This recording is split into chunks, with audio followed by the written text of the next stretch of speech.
Assalamualaikum warahmatullahi wabarakatuh. Waalaikumsalam. Hai Sobari, Sobat Bayangkara Kediri, selamat bergabung dalam podcast Rumah Sakit Bayangkara Kediri.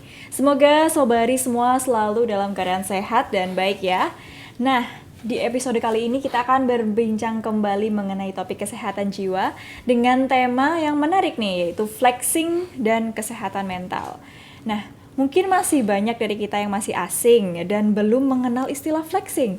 Di sini kita akan mulai membahas mulai dari apa itu flexing, apa sih hubungannya dengan kesehatan mental, seberapa pengaruhnya atau bahayanya flexing terhadap kehidupan bermasyarakat, dan tentunya apa sih yang bisa kita lakukan untuk mengurangi dampak negatifnya bagi kesehatan mental tentunya.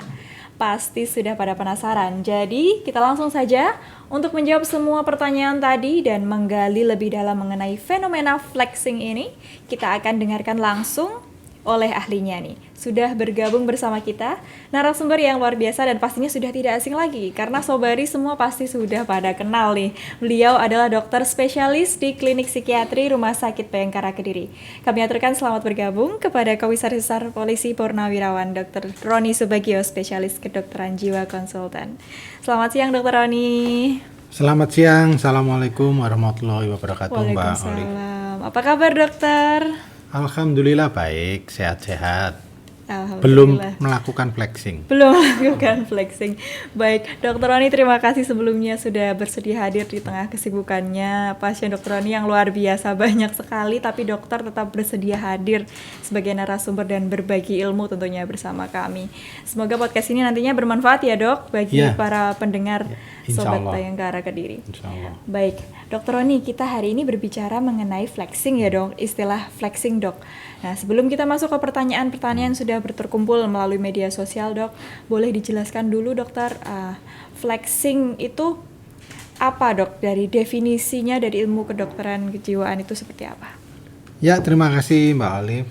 Seperti yang kita lihat ya di media-media televisi ya maupun media cetak elektronik, akhir-akhir ini kan banyak sekali informasi ya atau tontonan tentang flexing. Flexing itu kan pamer ya dalam bahasa Indonesia. Nah, sebelum itu saya ingin menjelaskan tentang apa flexing itu merupakan suatu kebutuhan dari seseorang atau manusia seperti kita-kita ini, atau sebetulnya sesuatu yang abnormal, sesuatu yang dapat dikatakan nggak lazim gitu ya.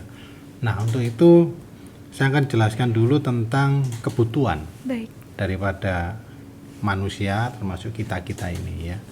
Nah, menurut Abraham Maslow, jadi Abraham Maslow ini seorang psikolog klinis ya, sangat luar biasa menurut saya. Jadi menurut Abraham Maslow ini kebutuhan seseorang itu ada 5 tingkatan.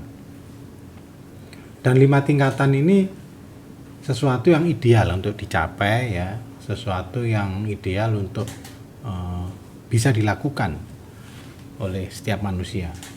Nah, hanya flexing ini tempatnya di mana itu nanti ya. Pertama, setiap manusia ini mempunyai kebutuhan tentang fisiologis ya, kebutuhan dasar, kebutuhan biologi. Misalnya makan, minum, kemudian menggunakan pakaian, mempunyai tempat tinggal, kemudian kebutuhan tidur dan lain sebagainya yang itu harus dipenuhi. Kalau enggak, fisiknya nanti yang bermasalah sebelum jiwanya gitu ya. Nah, kemudian kalau seseorang itu sudah cukup ya atau terpenuhi kebutuhan fisiologinya tadi, tentu akan meningkat lagi kebutuhan yang diinginkan itu, yaitu kebutuhan tentang rasa aman. Ya, jadi rasa aman ini merupakan kebutuhan setiap manusia. Ya, jadi mau pergi kemana-mana aman, tinggal di rumah aman, begitu ya. Semua teratur ya, diatur dengan etika, norma, dan aturan-aturan yang ada di masyarakat, termasuk di keluarga juga ya. Nah, kondisi yang stabil baik di keluarganya, di lingkungannya, di mana dia bekerja dan lain sebagainya, itu adalah kebutuhan pada level yang kedua. Nah, Kemudian setelah kebutuhan fisiologis itu terpenuhi, kemudian kebutuhan rasa aman itu terpenuhi, maka meningkatlah kebutuhan seseorang itu ke kebutuhan sosial. Ya, jadi bagaimana makhluk hidup seperti kita ini, manusia ini harus berinteraksi dengan orang lain, dengan makhluk lain, dengan lingkungan, ya, termasuk keluarga, lingkungan tempat bekerja dan lain sebagainya. Itu adalah satu kebutuhan karena manusia ini makhluk sosial, gitu ya. Termasuk kebutuhan tentang afeksi. Afeksi itu bagaimana kita berrelasi dengan orang lain itu dengan menggunakan ini perasaan, ya, dengan menggunakan afeksi. Artinya saling menyenangkan, membuat nyaman, begitu ya. Itu kebutuhan sosial. Nah, setelah 3 kebutuhan tadi tercapai, tentu akan lebih meningkat lagi apa yang diharapkan. Nah, apa itu? Kebutuhan tentang penghargaan. Nah, disinilah nanti flexing akan bisa terjadi.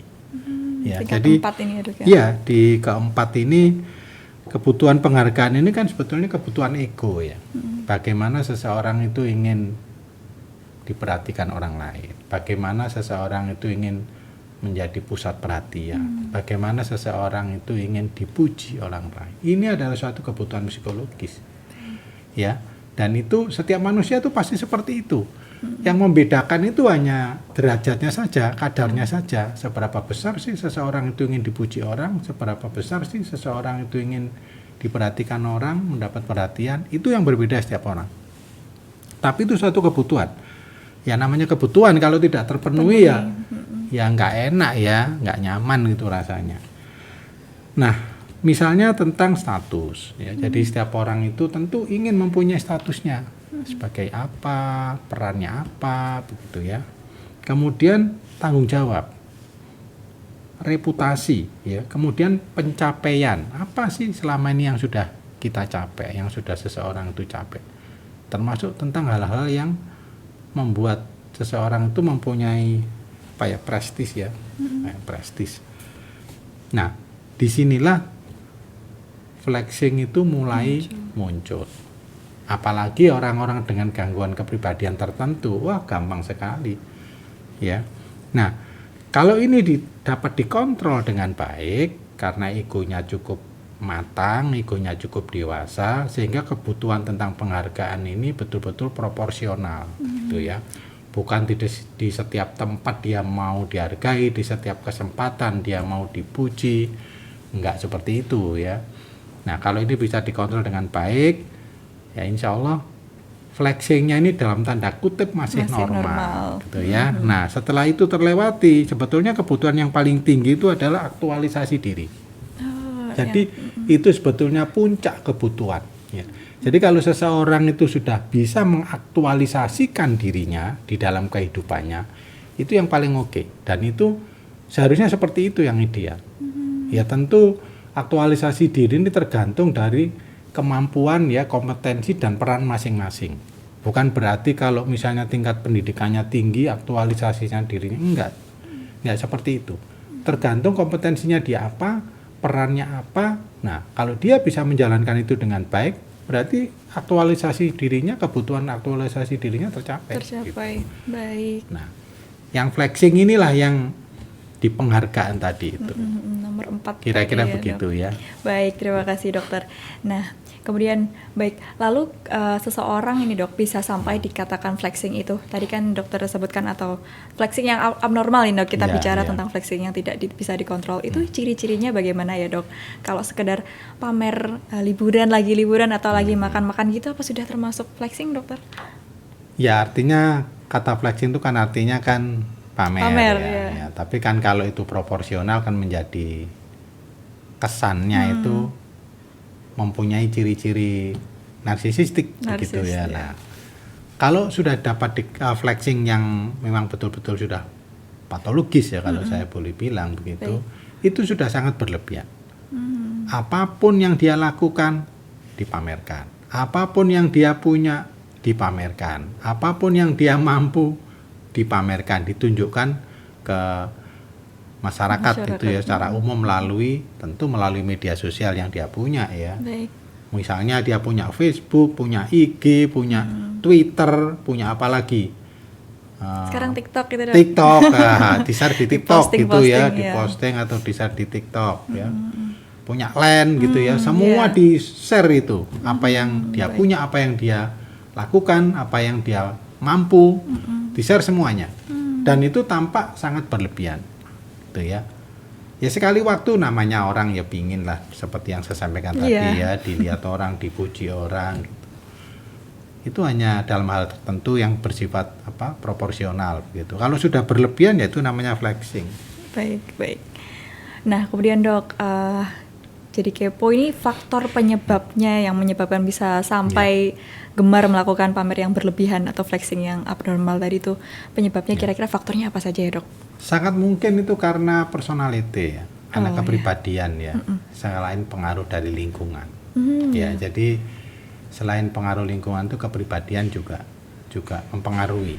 Ya, jadi orang-orang dengan narsisistik itu, namanya narsisistik itu kan bangga yang berlebihan terhadap dirinya. Apa saja, mungkin kalau perempuan ya kecantikannya, kekayaannya, keturunannya, jabatannya, begitu ya. Baik.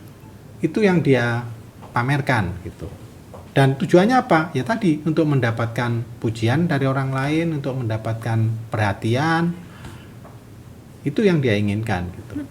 Dan itu merupakan bagian dari kebutuhan penghargaannya tadi, namun kan berlebihan tadi itu ya dok. Baik. Nah kemudian dok, pertanyaan juga kembali sesuai dengan judul kita nih, dan gangguan mental. Jadi apakah flexing itu bisa berpengaruh sampai negatif ke kesehatan mental kita? Itu pengaruhnya seperti apa dok? Apakah kita perlu waspada? Oh iya, tentu saja ya. Jadi kalau bayangkan kalau seseorang itu ingin dihargai ya, yang berlebihan, ingin mendapatkan pujian yang berlebihan, ingin mendapatkan perhatian yang berlebihan. Kalau dia tidak mendapatkan itu gimana?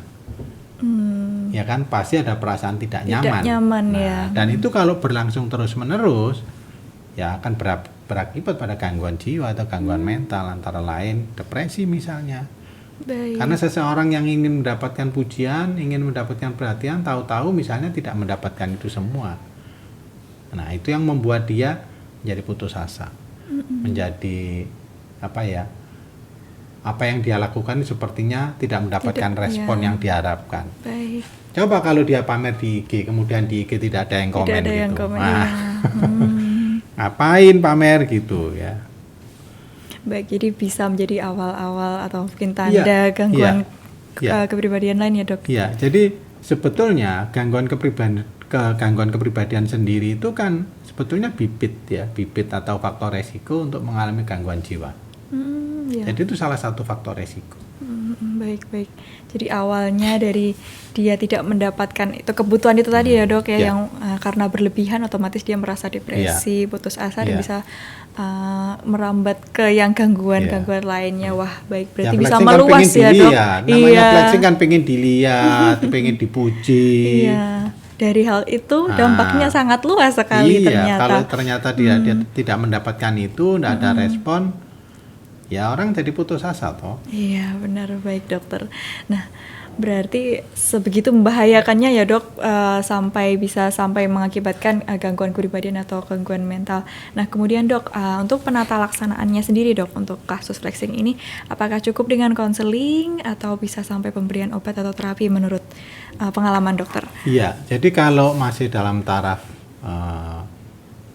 tertentu, misalnya dia masih bisa menjalankan aktivitas kehidupan sehari-harinya dengan baik, tidak sampai terganggu, mungkin cukup konseling saja ya, atau psikoterapi. Tapi kalau sudah mengganggu aktivitas sehari-harinya, sudah mengganggu apa yang menjadi tanggung jawabnya dia, pekerjaannya, sekolahnya, ya tentu memerlukan terapi-terapi, barangkali juga memerlukan obat gitu.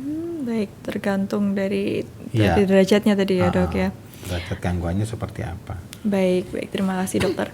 Nah terakhir dok, sebelum masuk ke pertanyaan dari media sosial, nih kapan kita perlu waspada dok, atau sampai di titik yang seperti apa sih dok seseorang itu perlu menyadari dan meyakinkan diri bahwa flexingnya ini sudah memberikan dampak buruk bagi dirinya dan harus segera mencari pertolongan ke ahli kesehatan jiwa atau mental? Iya, jadi orang-orang yang suka yang sering melakukan flexing secara berlebihan ya, memang kemungkinan ada gangguan kepribadian narsisistik dan histrionik. Jadi orang-orang dengan narsisistik ini kan sangat sensitif terhadap kritik, nggak bisa dikritik. Orang dia pengen dipuji, ingin diperhatikan, dikritik, gitu ya, nggak bisa dikritik. Dan kalau dia tidak mendapatkan itu semua, ya itu tadi bisa mengalami gangguan dalam bentuk seperti depresi. Karena orang narsisistik ini kan sangat mudah tersinggung ya, mudah marah ya, dan bisa saja agresif gitu. Walaupun orang narsis ini cukup percaya diri, gitu. Orang narsis itu kan cukup percaya diri kan. Tapi percaya dirinya itu nggak tepat begitu ya, nggak proporsional dengan apa yang dia inginkan gitu.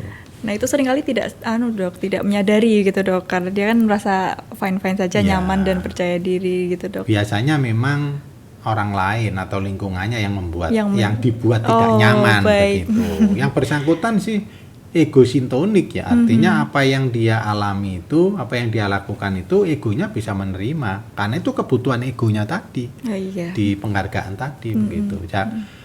Buat dia oke-oke aja, fine aja, tapi orang lain yang dibuat tidak oke begitu, dibuat tidak nyaman. Baik, terima kasih Dr. Roni atas penjelasannya. Wah, semakin seru nih pembahasan kita. Ternyata luas sekali ya dok pembahasannya apabila kita mendalami lagi tentang flexing ini. Ternyata bukan hanya sekedar kebiasaan pamer saja nih, tapi bisa juga loh berdampak negatif dan berbahaya bagi kesehatan mental kita. Baik, dan kita masih ada beberapa pertanyaan yang belum terjawab. Kini saatnya kita masuk ke pertanyaan yang sudah terkumpul di media sosial. Mohon izin dokter, saya bacakan satu-satu. Kita mulai dari pertanyaan yang pertama. Baik, ini. Dok, sekarang kan dengan kemudahan akses digital, orang lebih mudah dalam memposting dan membagikan konten ke media sosial. Sekarang perilaku flexing menjadi semakin marak, apalagi para artis dan konten creator nih, dengan followers yang angkanya sudah ratusan hingga jutaan dipuni. Jadi konten yang bernuansa flexing ini jadi semakin mudah untuk diakses dan trending topik di berbagai kanal media sosial. Ditambah lagi nih dok, ada dukungan media cetak dan elektronik yang mengunggah ini sebagai pemberitaan dalam perilaku flexing, jadi mudah viral. Nah, mohon tanggapan dari Dr. Roni terkait fenomena flexing di media sosial yang sedang gencar ini. Gimana nih dok cara menyikapinya kita? Ya, terima kasih. Kalau itu terkait dengan konten, yang apalagi itu berhubungan dengan pekerjaan, tentu ya itu bukan flexing, itu promosi namanya ya. Strateginya ya dok ya, biar viral. Promosi ya. Beda ya tentu ya. Tujuannya beda. Ini kan tujuannya supaya orang lain melihat, supaya orang lain tertarik, dan kalau itu kaitannya menarik dengan suatu produk, nah itu untuk menarik konsumen. Tentu itu flexing yang positif ya. Baik, berarti ini perlu dibedakan ya dok ini. Baik, nah kemudian dok, ini pertanyaan selanjutnya nih. Dok, saya orangnya cenderung suka memposting hal-hal yang menarik di media sosial, seperti saat saya makan makanan di restoran mewah, atau saat saya sedang liburan dan belanja barang yang mahal nih. Saya juga suka mengikuti tren baru, tapi saya lebih merasa percaya diri ketika melakukan hal-hal tersebut. Nah, apa itu termasuk flexing dok? Soalnya saya nyaman-nyaman saja dan tidak merasa dirugikan akibat hal tersebut. Nah, kalau ada yang tidak suka kan tinggal tidak usah follow, nih, tidak usah dilihat nih, karena menurut saya semua orang memiliki hak untuk mengekspresikan diri di media sosial nih. Mohon tanggapannya dokter.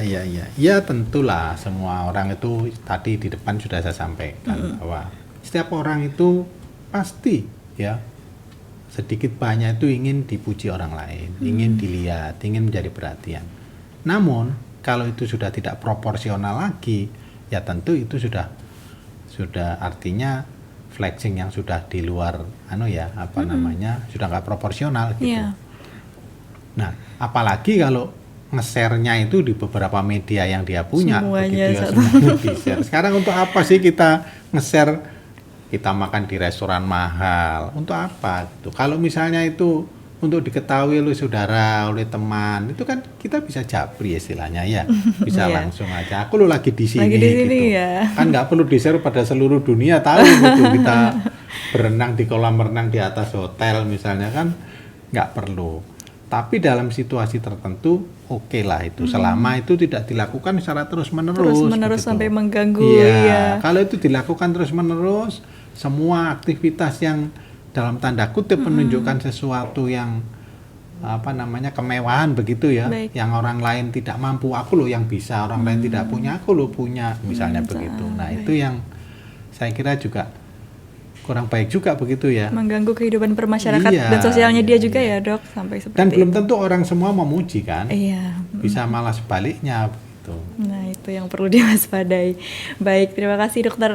Sebelum kita lanjut ke pertanyaan selanjutnya, kita akan break sebentar untuk melihat tayangan mengenai profil dan layanan kesehatan terbaru nih. Pertama dan masih satu-satunya di Kota Kediri, Dok. Eksklusif hadir hanya di Rumah Sakit Bayangkara Kediri, yakni Poli Eksekutif. Berikut tayangannya. Hai Sobari, Sobat Bayangkara Kediri. Kenalan yuk sama layanan terbaru dari Rumah Sakit Bayangkara Kediri, yang merupakan layanan pertama dan satu-satunya di Kota Kediri, yaitu Poli Eksekutif. Kami siap memberikan layanan serta sarana-prasarana terbaik yang pastinya aman, nyaman, dan senantiasa mengutamakan kepuasan pasien. Hadir sebagai wujud persembahan kami dalam mendukung pelayanan kesehatan yang paripurna. Diselenggarakan dalam satu fasilitas ruangan terpadu atau one-stop service, ditunjang dengan ruangan yang nyaman dan pelayanan prima oleh tenaga kesehatan kami yang profesional, lebih cepat, tanpa antri. Bertempat di lantai 3 Gedung Baru Rumah Sakit Bayangkara Kediri. Yuk reservasi sekarang. Informasi lebih lanjut hubungi kami di 0821 4666 6885. Kami siap melayani dengan sepenuh hati. Baik, kita kembali lagi di podcast Rumah Sakit Bayangkara Kediri, episode mengenali flexing dan kesehatan mental. Nah, kita akan lanjut ke pertanyaan selanjutnya. Baik, ini pertanyaan selanjutnya, Dok. Nah, Dok, tanggapannya untuk orang yang suka pamer tapi secara terselubung, seperti merendah untuk meroket nih, Dok, istilahnya. Sebagai contoh, dia ini mengunggah foto makan dengan keterangan makan tapi di restoran yang mewah, tapi keterangannya lagi akhir bulan makan harus berhemat, atau memfoto timbangan badan nih tapi keterangannya sedih, udah tambah gendut padahal BB dia ideal, Dok.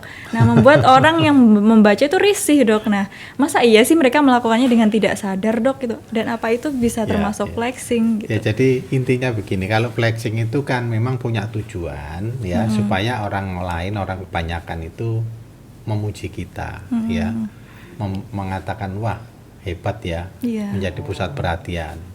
Nah, berbeda tentu kalau kita menunjukkan kegiatan atau aktivitas kita atau sesuatu yang kita pakai ini untuk menunjukkan bahwa ada sesuatu yang lain. Baik. Ya, itu kan seperti promosi tadi atau mengenalkan. Itu saya kira bukan flexing ya. Kan tujuannya sudah berbeda. Baik. Jadi saya kira orang yang melihat atau membaca postingan itu tentu akan bisa membedakan. Dan itu kalau yang namanya flexing itu kalau memang bagian dari kepribadian narsisistik tadi, bukan hanya sekali, secara terus-menerus itu. Iya. Baik, Dokter. Terima kasih. Nah, lanjut ini untuk pertanyaan selanjutnya, Dokter.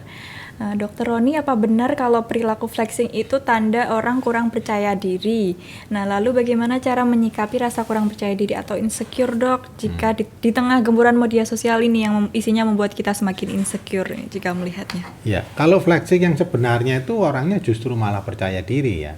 Oh, percaya diri yang berlebihan gitu, Dok, ya? Percaya diri gitu. Saking percaya dirinya, apa yang dia punyai, apa yang dia lakukan, apa yang dia kerjakan ya, ditunjukkan kepada orang lain untuk mendapatkan perhatian dan pujian gitu. Kalau ada juga karena rasa percaya dirinya yang kurang, dia ingin menunjukkan bahwa aku ini mampu. Nah, itu bukan flexing namanya. Oh, baik, Dok. Nah, kemudian, Dok, pertanyaan yang kedua tadi, Dok, bisa dijawab. Nah, cara menyikapi rasa kurang percaya diri atau insecure. Jadi misalkan ada orang yang flexing gitu, Dok. Kita kan melihatnya jadi, oh dia kok bisa, saya kok tidak bisa. Nah, seperti itu, Dok. Nah, takutnya itu membuat insecure. Nah, mungkin cara menyikapinya seperti apa, Dokter? Iya, setiap orang itu tentu punya kemampuan yang tidak sama ya. Nah, jadilah diri kita sendiri gitu ya. Baik. Namun demikian kita bukan berarti tidak boleh melihat atau mencontoh orang lain yang lebih baik. Tapi tentu kita punya keterbatasan. Yang masing-masing orang itu tidak sama, begitu ya. Misalnya ini, kita melihat seorang pemain bola yang hebat, Ya. Aku pengen bisa main bola seperti itu. dia. Itu bagus. Tapi kalau Anda tidak punya bakat main bola, Anda mau meniru sampai kayak apa juga nggak bisa seperti dia gitu. Jadi kita itu harus mengukur diri kita ya. Kita ini mampunya seperti apa, bisa melakukan apa, punya bakat apa, ya itu yang kita kembangkan. Gitu. Dan aktualisasi diri itu bukan berarti dia harus menjadi profesor misalnya, bukan harus menjadi orang kaya misalnya, harus menjadi pejabat, enggak. Aktualisasi diri itu bagaimana dia bisa mengembangkan ya ide dan kompetensinya itu untuk kehidupan dirinya dan lingkungannya dengan baik gitu. Jadi memberikan manfaat bagi orang lain dan lingkungan. Kalau dia mempunyai sesuatu, mempunyai kemampuan yang tidak memberikan manfaat buat lingkungan dan orang lain, hanya untuk dirinya sendiri, itu bukan aktualisasi diri namanya, itu egois. Baik, dan itu tadi kebutuhan yang paling tinggi tadi ya dok ya? Aktualisasi diri. Tingkat paling tinggi ya dok ya, aktualisasi diri. Jadi bagaimana orang itu bisa mengembangkan ide-idenya, bagaimana orang itu bisa memberikan manfaat buat lingkungan yang terkecil, lingkungan yang terbesar, di tempat pekerjaannya dan lain sebagainya. Bagaimana dia memanfaatkan perannya dengan baik sehingga bermanfaat, itu yang namanya aktualisasi diri. Wah, oke, baik, terima kasih dokter. Nah, ini selanjutnya dok, bagaimana cara mengendalikan diri dari perilaku pamer atau flexing nih agar tidak menjadi kebiasaan dok? Bagaimana caranya? Ya, empati. Ya, jadi orang yang tadi ya yang suka flexing itu biasanya kan mempunyai gangguan kepribadian narsisistik. Orang narsis itu nggak punya empati, nggak punya empati, empatinya sangat rendah. Tuh ya.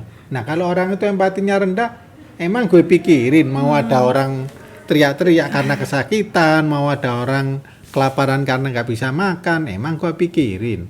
Nah itu yang menjadi kekurangan ya, menjadi hal yang harus diperbaiki.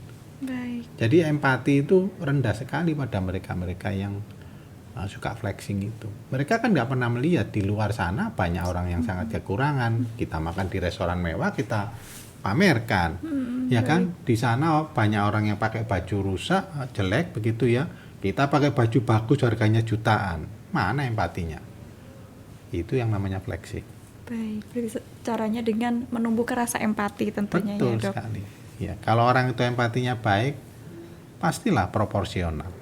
Baik, terima kasih dok. Nah ini selanjutnya dokter, dok apakah flexing bisa menjadi tanda-tanda bahwa seseorang sedang mengidap gangguan mental atau kepribadian tertentu?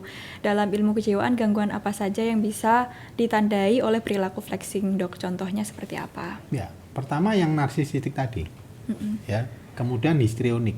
Histrionik itu seperti histrionik apa? Itu ya apa ya? Dramatis gitu ya. Meledak-ledak, meledak-ledak gitu ya, emosinya labil ya. Baik. Ingin jadi pusat perhatian ya, ingin menjadi mendapat banyak pujian begitu ya, dan perilakunya seringkali manipulatif. Dan itu bisa gandeng itu, orang narsisistik itu bisa histrionik juga. Bisa antisosial juga. Jadi jangan dikira pada satu orang itu hanya ada satu ciri kepribadian, bisa dua, bisa tiga. Ya, bayangkan kalau orang itu sudah narsisistik, histrionik, antisosial lagi. Waduh, udahlah, baguslah. Ya, bayangkan ya, ingin dipuji, ingin diperhatikan. Kemudian dramatis perilakunya ya, manipulatif. Sudah begitu antisosial, egois ya, merugikan orang lain ya, yang penting saya oke, orang lain terserah begitu. I am okay, you are not okay. Nah itu kan jadi menyusahkan orang lain. Bagaimana begitu, caranya? Ya. Dan itu pasti ada di dunia ini. Baik dokter nih terakhir dok, dari pertanyaan media sosial nih, bisa diceritakan pengalaman dokter Roni apakah pernah menangani pasien dengan perilaku flexing dok? Nah, apakah benar flexing itu bisa sampai sebahaya itu dan menimbulkan efek samping yang negatif bagi kesehatan mental kita? Ya, kalau flexing itu kan istilah yang baru-baru saja muncul ya, tapi sebetulnya fenomena itu sudah lama ada begitu ya. Sudah selama ada manusia ini ya pasti sudah ada itu yang namanya flexing, karena itu kan melekat di dalam kebutuhan dasar tadi ya, termasuk kebutuhan tadi, hierarki kebutuhan Maslow tadi. Nah, memang ada beberapa kasus itu orang-orang dengan gangguan kepribadian tertentu itu ya ada kecenderungan untuk melakukan flexing gitu ya. Namun itu kan tidak menjadi pusat perhatian kita untuk memberikan terapi, karena itu bagian dari simptom atau sign dari gejala sakitnya dia. Dan dia datang ke klinik atau ke rumah sakit itu bukan karena gangguan kepribadiannya, tapi akibat gangguan jiwa akibat dari gangguan kepribadiannya, misalnya depresi atau gangguan-gangguan jiwa yang lain gitu. Oke. Baik dokter, terima kasih atas penjelasan yang diberikan. Benar-benar bermanfaat sekali, kita jadi lebih tahu tentang bagaimana fenomena flexing ini, pengaruhnya bagi kesehatan mental kita, dan yang terpenting kita jadi tahu bagaimana cara menyikapinya ya dok, agar tetap waspada terhadap dampak negatif bagi kesehatan mental kita. Nah, namun karena keterbatasan waktu, kita harus akhiri perbincangan kita di podcast kali ini.